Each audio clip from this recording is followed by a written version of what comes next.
Okay, back again for the 1776 sketchbook, which you will need to complete this. We are doing the cartridge box on page 32. Already I have glued this up. You can see I just used a little bit of glue because it makes life easier. And now I am going to start punching the holes. So we're going to use a 3mm multi-pronger, and you're going to need a 2-pronger. This is also 3mm. To begin, you want to make sure you're nice and lined up, and you push it to here where you got one tooth over the edge, so you're all lined up. Oh wait, you know what we should do first? Wet the leather so it's easier.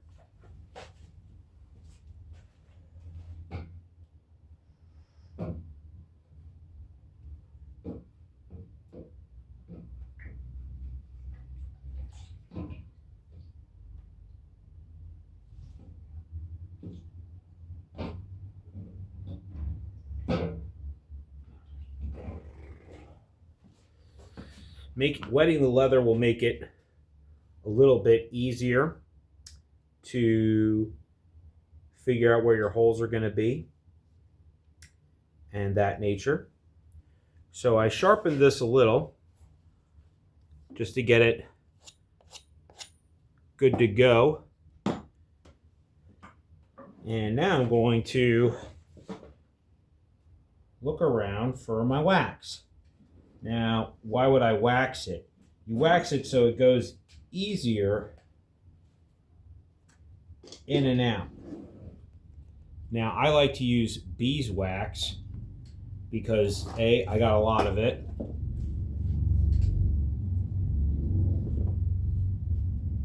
And that'll be good there, if you can see the beeswax. Now, you can just straight rub it upon, but I like to take my lighter and heat this guy up a little bit just to get it warm enough so it gets into the crevices, so it's not easy, so this way the wax goes all over this. Otherwise it's going to be hard to pull this on and off. You just get some wax on her. Wax is all cold. I got the heat going in the shop, but you know how that is. So, you can see, now we're going to go back. Get this down. You're going to want to use a wooden mallet. Now, try to get some kind of like surface that's not... you got to get some kind of rubber or plastic cutting board or something. Otherwise, you're going to mess up your... Now, you have to go all the way through. Sometimes you just want to get things started, just go a little bit in each section. You can see you can always go back. See, that was hard to pull out, so you don't want to kind of do that. It messes up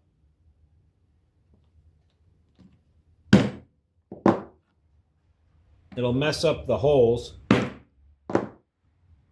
Alright, now we're cooking with gas.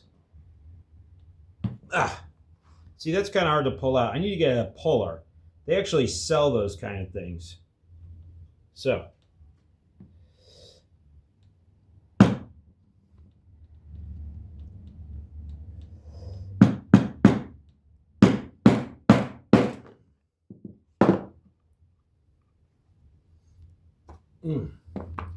Yeah.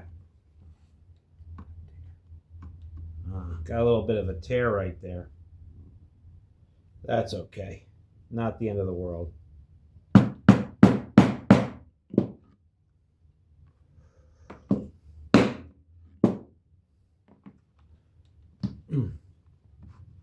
So sometimes you might have a tear out here and there. You see when you get into the curve, start switching over to your 2-pronger. Gotta heat this one up. Don't want to forget that. It'll make it go so much better.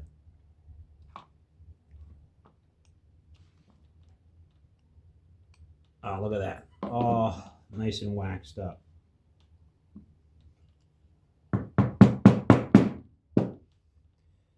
Ugh. Yeah, so collecting, you could find like not expensive ones of these little prongs. You definitely need them. You want a multi-prong, and you'll need a 2-prong and maybe a single prong. But they sell sets on Amazon. You know, you don't have to get like the super nice ones. Sometimes I have a couple different sets over. I've been doing this a while, so I have a lot of different ones.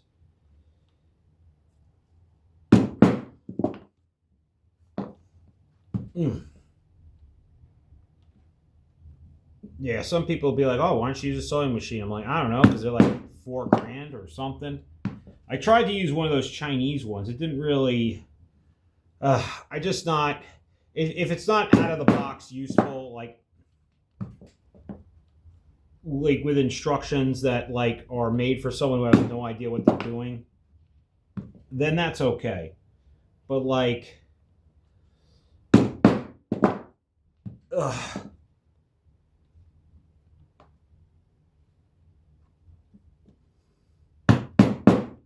So yeah, you can see this going through. So that's why you want to use the 2-pronger. You can see how it's going.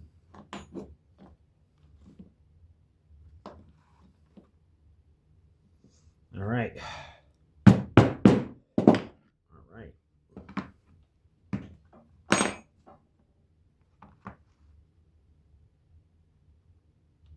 You can feel where this is right here. I just grabbed whatever scraps I had. So you don't have to go super hard. You can just tap it in. Come on. All right.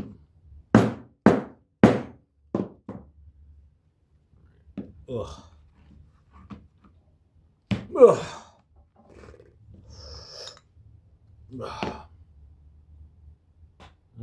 It's getting a little dull.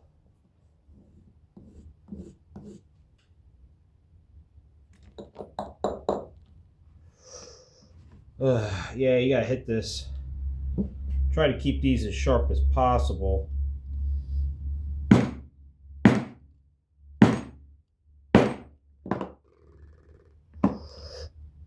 Yeah, see how I push down with my hand? You don't want to like...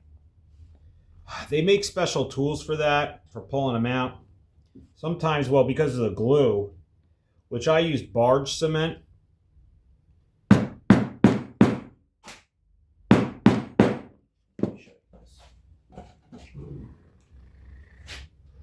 Barge cement, which is, I mean, I don't know, like maybe this was like $40 off Amazon or something. It's a big jar. You could also use rubber cement, which is super useful. For most leather projects, you could glue stuff and then stitch it. Or they make special kind of like other kinds of leather glue. But the barge cement can work out. Now, sometimes it stains the leather, which we are going to show you how to do it without staining it. And hopefully it'll work out.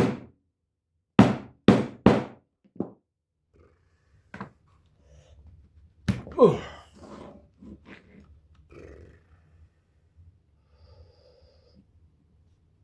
Okay.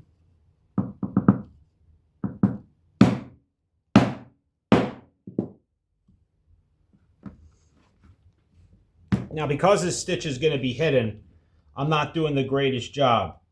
Like this, I'm not going full, like, doing a great job. Because I'm showing, like, doing it super fast. Not a lot of thinking to see. So a project that would be good for, like, a new guy. You know, someone just getting into this.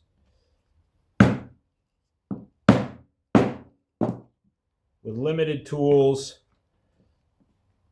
Ugh. Limited experience. You see how I go 1 or 2 in, and then it just punches the holes a little bit better. So sometimes I'll back it in 2 or 3 if I feel like the leather's super stiff or something. Notice how I'm not using a metal hammer. I'm using a wooden mallet. Now, they make specialty stuff, like made of plastic or rawhide or things of that nature, but I got this at like Harbor Freight, I don't know, 10 years ago or something for like $10, so this is what we're using.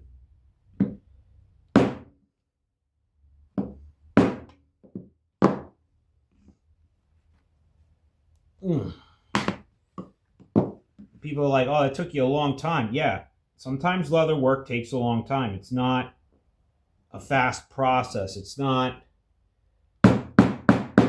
everything done real fast. So, you know, if you do a little every day, you could get your project done. The trick to getting projects done is to work on them. Not all at once. I mean, if you get... Sometimes that's good. Like, I'm not saying don't work on it all at once. We're checking over here. Not a lot of seam allowance on this one. Probably could have done this a little different.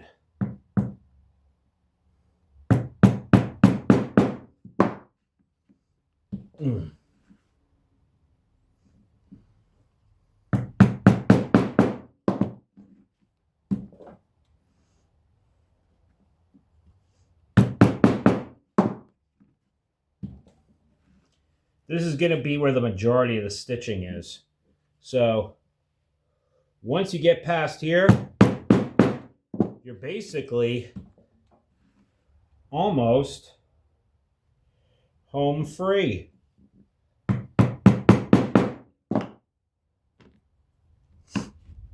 I keep checking to see if I'm not completely messing up this line right here. I could switch it to the other side if I want. I want to see if this will work.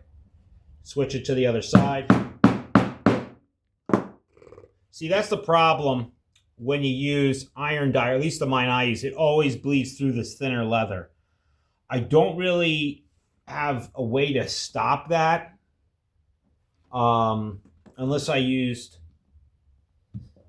a different kind of dye. But I'm just showing you how Vinegaroon works. I mean, is it the greatest? No, but it's pretty accurate if you're doing historical stuff. Like, on thicker leathers, it's not a big deal if you don't saturate it.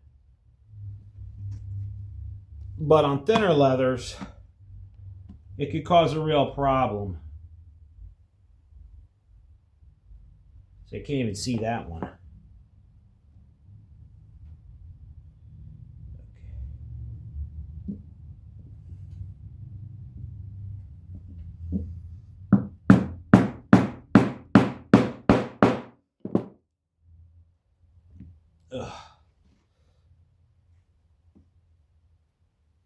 You can put the hammer down too, and probably should have put some more.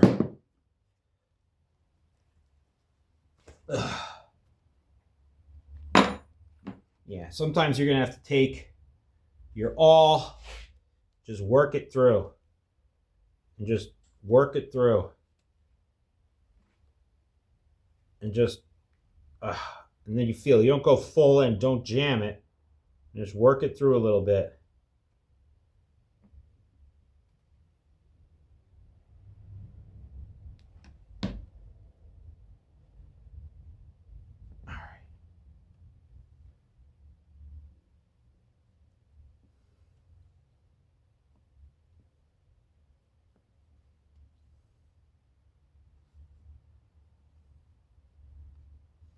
All right, now the holes are punched. So you have the holes punched now. Now you're going to have to saddle stitch, which you're going to need 2 needles in all. I wonder if I have thread in here. I don't think I do. I think I'll have to go in the house to grab my thread. But I will discuss that on the next one.